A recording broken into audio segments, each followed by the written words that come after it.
सेरफांगुरिनि थांनाय बोसोराव NDA pass जानानै दा आर्मियाव बे लेफ्टेनेन्ट प्रमोशन दाखालिसो मोनबाय।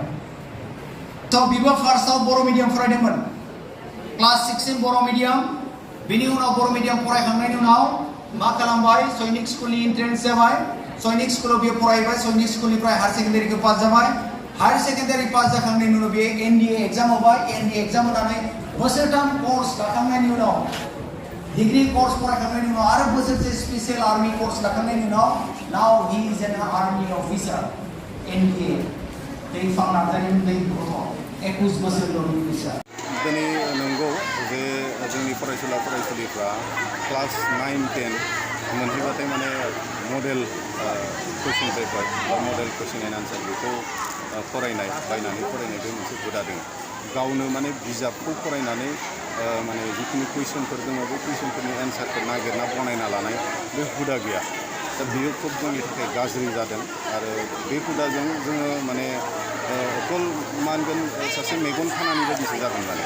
बेखौ जोङो सोरबाया रेडिमेड बानायखानाय कुइसन एन्सारखौ लानानै जोङो जास्ट माने खोब माने जों नुनो मोनो जे जाय आन्सारफोरखौ जों फरायब्लाबो खोब मोजाङै बुजिया, थाङै थुङै लास्टआव बेखौ बुजिलाबोब्ला लास्टआव बेखौ बायहार्ट मुखस्थ' लानानै एग्जामाव लिरहैनो गोनां जायो। दा अब्ला बेजों जोङो एक्सुवेल नलेजखौ जों एक्वायार खालामनो हाया। जों जायखौ गुन गोनां सोलोंथाइ जोंनि फरायसाफोरखौ लाहोनायनि मोनसे थांखिजों हाबाफारि लाबाय थादों, बे गुन गोनां सोलोंथाइया बे मडेल कुइसन पेपारखौ फरायबाय थायोब्ला जोंनि फरायसाफ्रा मालाबाबो बेखौ मोननो हानाय नङा।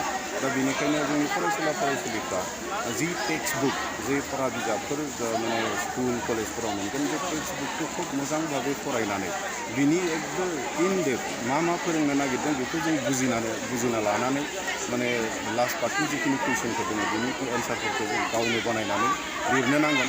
अब्लाना मार्क्स स्कर खालामनायफ्रावबो मोजां जायो। मडेलनि माने एन्सारखौ जुदि थोंगोथों मडेलाव जेरै लिरदों बेबायदिनो जुदि आनजादावबो लिरोब्ला मालाबाबो बेयाव फुल मार्क बेबायदि होआ, रावबो एग्जामिनारा बेयाव फुल मार्क बेबायदि होआ। आरो बे बाथ्राखौ दिनै आइएस बिथाङाबो दिनैनि बे काउन्सिलिंनि गेजेरजों थोंगोथोङै बुंलांदों। दा गतिके बेखायनो फरायसुला फरायसुलि बिथांमोनखौ आं खावलायगोन जाहाथे बे मडेल माने कुइसन एन्ड आन्सार फरायनाय बेखौ फल' खालामनायखौ दोननानै बिजाबखौ जों फरायनो नांगोन, फुल माने नलेजखौ जों एक्वायार खालामनांगोन, जों मोनसे क्लियारिटि बेखौ जोङो लाबोनो नांगोन गावनियाव। दा जोङो दिनै नलेज आरो क्लियारिटि होनोब्ला मोननै गुबुन गुबुन मोनसे बिथिं। नलेजआ जाहैबाय जों जेखौ फरायबाय जेखौ सोलोंबाय बे जोंनि नलेज, आरो क्लियारिटि होनना बुङोबा नोंनियाव खुनु मोनसे डाउट गैला। जाय क्लियारिटिखौ जोङो लाबोनानै गावनियाव जुदि जों थिक खालामनानै लानो हायोब्ला नों आरो नोंनि जिउआव खुनु मोनसे माने सिचुवेसनखौ फेस खालामनो हायो बेबायदि जेबो गैया।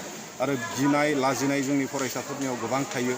जुदि जोङो मोनफ्रोमबो साबजेक्ट मोनफ्रोमबो लेसननि सायाव जुदि जोङो क्लियारिटि जुदि थायोब्ला अब्लाना बै स्टुडेन्टफ्रा मास्टारफोरखौ फेस खालामनाय, एग्जाम फेस खालामनो गिनाय बेफोर गैया जागोन माने। दा बेनिखायनो जोङो जोंनि फरायसुला फरायसुलिफोरखौ दिनैनि बुब्लियाव जोङो खावलायगोन जाहाथे नलेज एक्वायार खालामनायजों लोगोसे जोङो बै साबजेक्टफ्रा बै माने लेसनफ्रा जोंखौ मा फोरोंनो नागिरदों बेनि क्लियारिटिखौबो जों थिक खालामनानै लानांगोन। दा बेखिनिखौनो आं बुंबाय। उथ्रिबाय आरो जायफ्रा उथ्रियासै बिथांमोननि सायाव मा मेसेज होनो?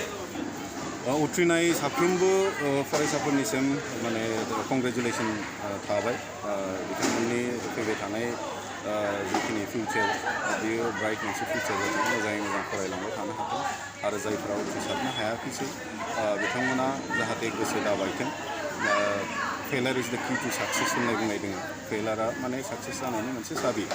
आरो जोङो बहाबा सौफैयोब्लासो जों मिथियो जे बेयाव अन्थाइ दङ।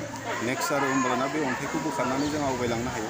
दा अब्ला दिनै जुदि सोरबाया फेल जाबायबा बेखौनो माने बेयावनो फुल स्टप होनानै जाहाथे दाथाथों, बेखौ मोनसे नोंथाङा आरो गोसोआव मोनसे बोलो फोराफिननानै जाहाथे खनसे नङा खननै नङा खनसे जों ट्राइ खालामनो हायो आरो बेखौ खालामनो नांगौ। आरो पृथिबियाव गोबां बेबायदि गेदेर मानसिफोर दङ जायफोर माने बे माने फेलारखौ मोनसे साक्सेसनि मोनसे साबि हिसाबै बाहायनानै माने खामानि मावबोनाय, साक्सेस जानाय बेबायदि गोबां दङ।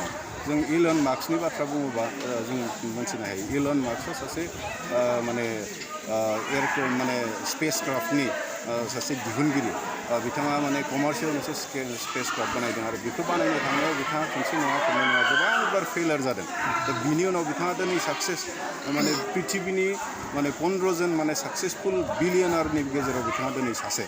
दा अब्ला बिथाङाबो गोबां बेबायदि फेल खालामदों बिनि उनाव बिथाङा खिन्थु बे फेल जानायखौ बिथाङा माने बेखौ आं माने मा होनगोन बेजोंनो बिथाङा खथा जानानै जिरायनानै थायाखै फेलारखौ बिथाङा माने साक्सेस जानायनि मोनसे साबि हिसाबै बाहायना आवगायलांदों दा दिनै बेबायदिनो साक्सेस जादों आरो बेबायदि गोबां माने साक्सेस स्ट'रिफोर दङ दा बेखायनो बेफोर स्ट'रिफोरखौबो नायनांगौ गुबुना माबायदि आवगायलांदों बेफोरखौबो जोंनि फरायसाफ्रा दिनै नायनांगोन फल' खालामनांगोन बयबो इउटिउब बाहायो फेसबुक बाहायो इउटिउब फेसबुकफोरखौ मोजां खामानिफोरावबो जों बाहायनानै किसुमान इन्सपिरेसनेल माने स्पिचफोर बेफोरखौ जों नायनांगोन जायनि गेजेरजों जों गावखौनो दानायाव जों उत्साह माखासे माने बाथ्राफोरखौ जों सोलोंना लानो हायो